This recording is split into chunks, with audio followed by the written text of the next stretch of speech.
Everybody, welcome to topic 2 of Unit 4, Doping and the Anti-Drug Regime.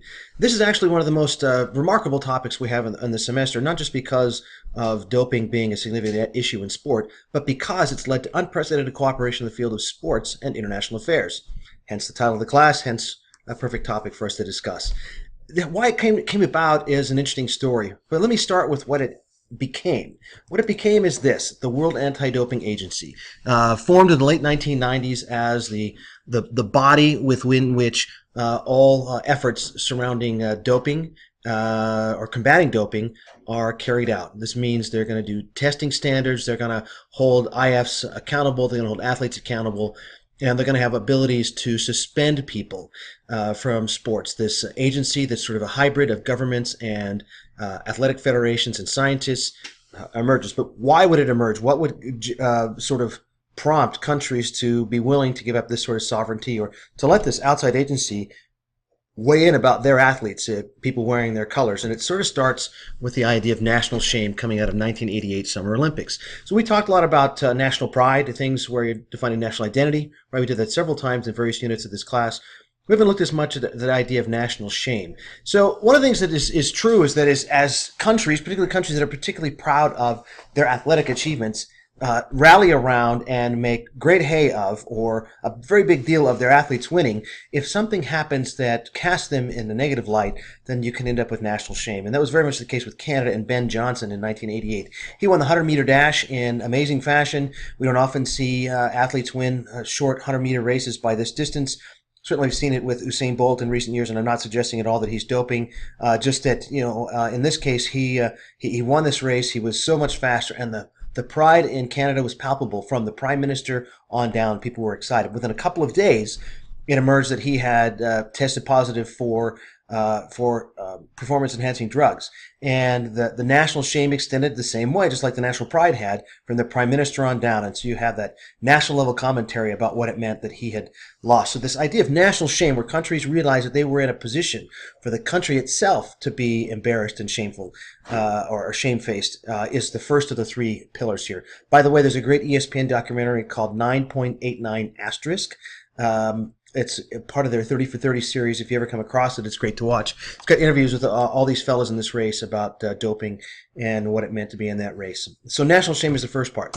The second part would be the emergence of information that there was state-sponsored doping ongoing in the 1970s and 80s in certain parts of the world, particularly seen here, the German Democratic Republic, or East Germany. This is pretty serious stuff. So it emerged that there were several places throughout the Soviet bloc that had done state-sponsored doping, and East Germany's conversation was pretty serious as it came out, as East Germany collapsed and the two Germanys merged back into one, that they had been doping people from their childhood all the way through adulthood without their knowledge. Basically got this idea that's key, right? That that some places are using sport to define the nation, and in this case, it's almost literal, right? There was an idea following World War II that as Germany surrendered in the war, and the four Allied powers came in to occupy the four different sectors to rebuild the four sectors. That would be the United States, the UK, France, and the USSR. Each was going to be responsible for rehabilitating a quarter of the country, and then turning it back over to be one functioning country again, one Germany.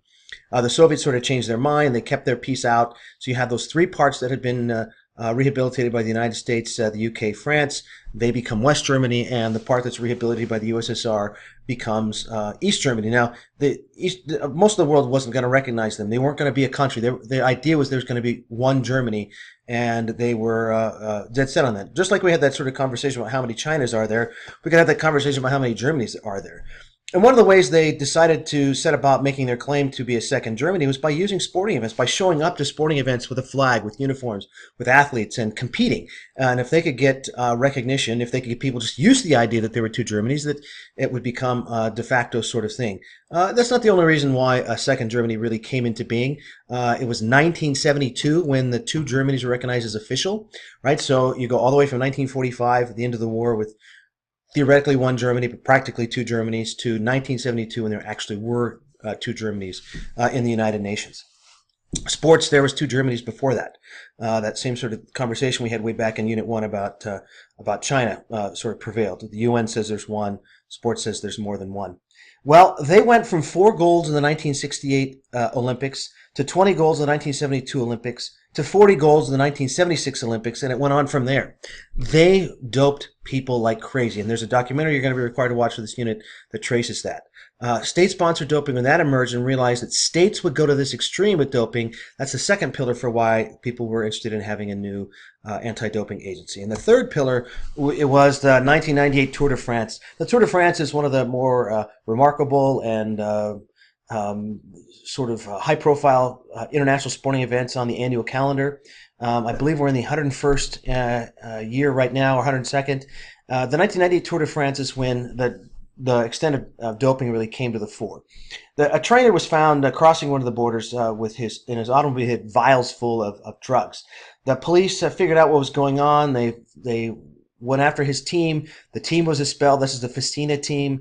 The Festina riders admit that they've been taking drugs. They're expelled. The police go after other teams to see what's going on. 5 more are kicked out. Another couple drop out. It's comprehensive. What people realize is that everybody's doing it. And there's actually protests from the riders. Is we're not sure there's going to be a tour.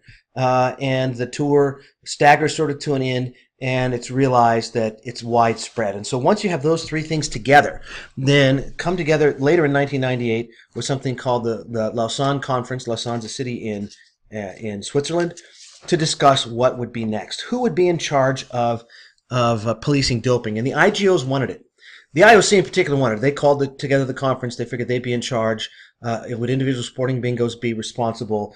But the new model emerged with the sporting bingos and smaller IFs and countries as equal partners. And the third pillar would be scientists, who weren't sort of partners in founding the agency, but they're going to be given some real leeway to develop policy. Usually when you're in negotiations and there's a question of science concerned, it's still the negotiation between the countries that wins out. Sort of their national interest wins out.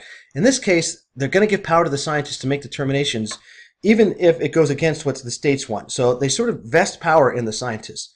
And so what exists? They involve cooperation with different agencies.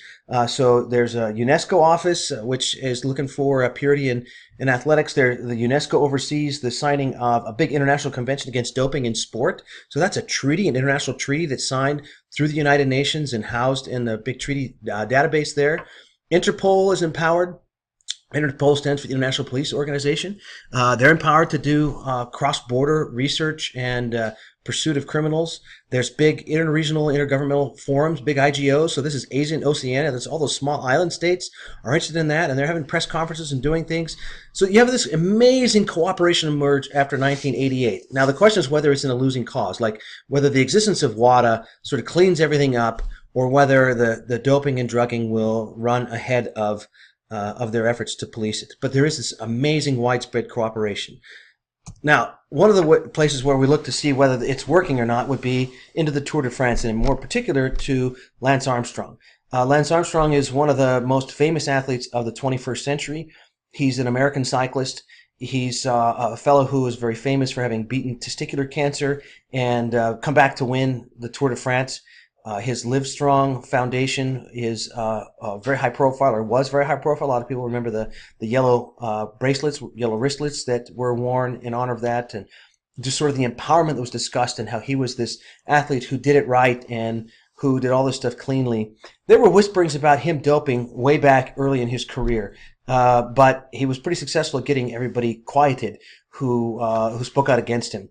You'll see here that these are a list of Tour de France winners from 1996 to 2010. And I put winners in quotation marks because they all were suspended either or after the fact, after the races, for when proof of doping emerged. And Alberto Contador, he won 2 other times between 2006 and 2010. He just happened to be caught in 2010, so maybe he doped other times. Armstrong was actually never caught. It was through a series of testimony and research done by this group, USADA, the U.S. Anti-Drug Agency, that took him down in 2012. So they did a long-term research project to see about doping in what was known as the U.S. Postal Service team. The U.S. Postal Service having sponsored that cycling team for a long time. So there were 12 riders, and they were all investigated, and for sort of a longitudinal research study. So did they do it over time? Was it active? What had happened, etc. And they finally basically got all of the riders to admit to doping, except for Armstrong, and Armstrong wouldn't cooperate. And I know in the USADA's press release, the CEO of USADA said, "I have personally talked with and heard these athletes' stories and firmly believe that collectively, these athletes, if forgiven and embraced, have a chance to leave a legacy far greater for the good of the sport than anything they ever did on a bike." Lance Armstrong was given the same opportunity to come forward and be part of the solution, and he rejected it.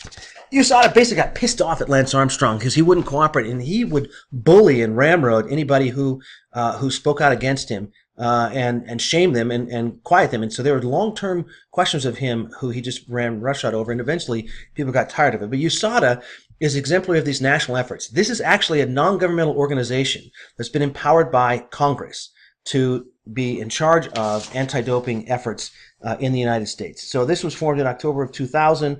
They represent official anti-doping efforts for all Olympic, Paralympic sports, anything in those sports, plus anything in the Pan Am Games or the Paralympic Pan Am Games, they're in charge of. And so they do the doping. Now, what happens then is if they find that somebody committed, that they're guilty of doping, then the agreement between the agencies and the sporting federations is that the sporting federations will then take action. So in this case, when USADA finds that Armstrong is guilty, and Armstrong decides not to contest it for a variety of reasons, then the International Cycling Union is required to ban him. So if you go back up to this list, it was essentially USADA's decision that Armstrong was guilty that cost him all of those races. Floyd Landis is actually also part of the U.S. Postal Service team, so that's part of the same investigation. They are all those races are vacated. So USADA has this power here.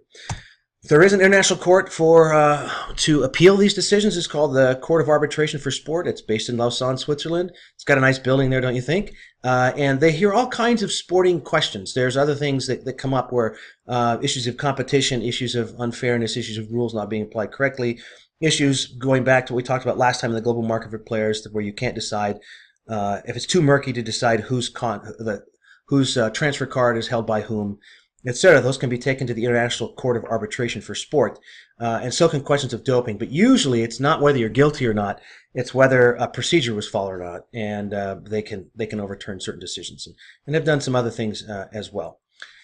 Okay, what does this all mean? It is tricky because there's all kinds of ways to dope that we haven't even touched on. For example, blood doping, which was found to be happening in the 2002 Winter Olympics in Salt Lake City and other places as well, where athletes would have blood drawn, have that blood oxygenated to a safe extent, but have more white blood cells reinserted into their bodies right before a race. And the idea then is they would not suffer the same effects of elevation that the other competitors might experience. And the other question is how good the drug technology is at working ahead of anti-doping efforts. Regardless, the anti-doping efforts have led to remarkable cooperation. You have governments, you have the bingos, you have smaller IFs, you have countries, you have and scientists, all working together to try and combat this. Why? They're interested in that national shame idea. They're interested in purity. They're interested in having this message go out to the viewing public and to people following sport, that sport should be pure and sport should be clean. Should it be? That's a different question, and that's one that we could explore in another kind of class in this. But for the purposes of IS 350 SNIA, this cooperation is remarkable and basically the point of the story. But we'll see what goes into the future. Certainly, Lance Armstrong's fall is considered the greatest fall of any athlete, maybe in history, from the pinnacle to disgraced, and that comes through the efforts of a small anti-drug agency in the United States working in concert with scientists and others.